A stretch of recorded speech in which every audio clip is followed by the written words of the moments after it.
Hello, my friends.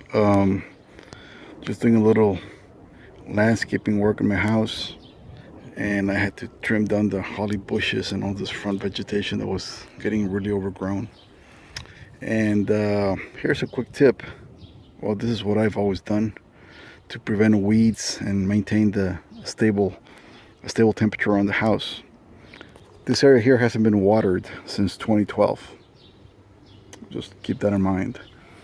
And I don't use any pesticides, any herbicides, any of that stuff.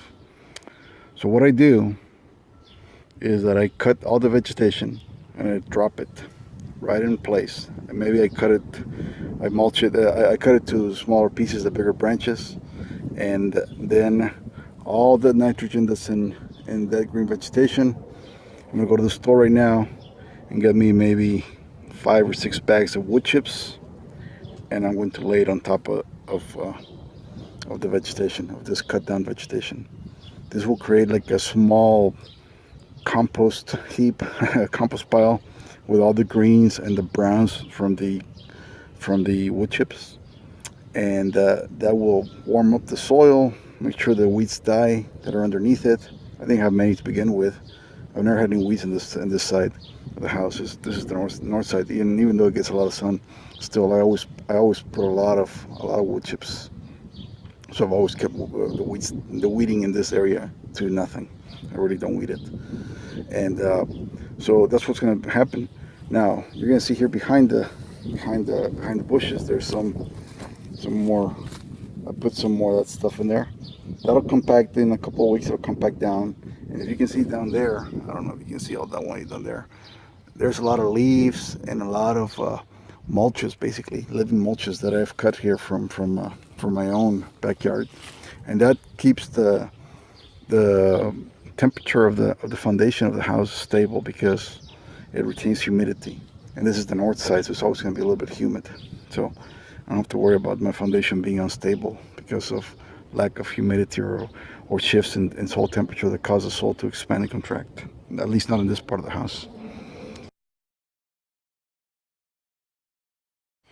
Okay, folks, here you have it. All the greenery from the green bushes there, the holly bush and all these other green bushes here, buried under 4 inches of wood chips. You can barely tell it's there if you're not looking. And all that stuff will compost away and just enrich the soil and keeps the weeds down. Yeah.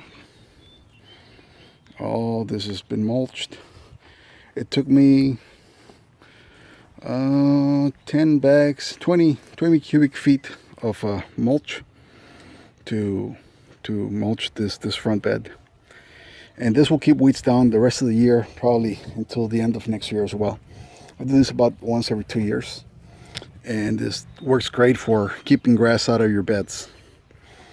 That's it. I mean, just remember that everything that you have in your house, anything that you cut in your house, doesn't need to go in a brown bag for the trash pickup.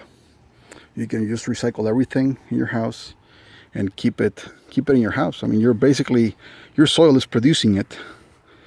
That green matter that you're cutting, those trunks that you're cutting, those leaves that you're throwing away, all that came out of your soil's nutrient.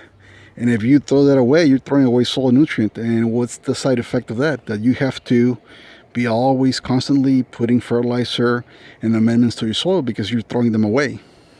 This way you return them back to the soil and you just nourish the soil again. You make your own compost. You just use your own mulches. It's that simple. Don't throw organic matter away. Recycle your stuff and your soil will be richer. Thanks for watching, folks.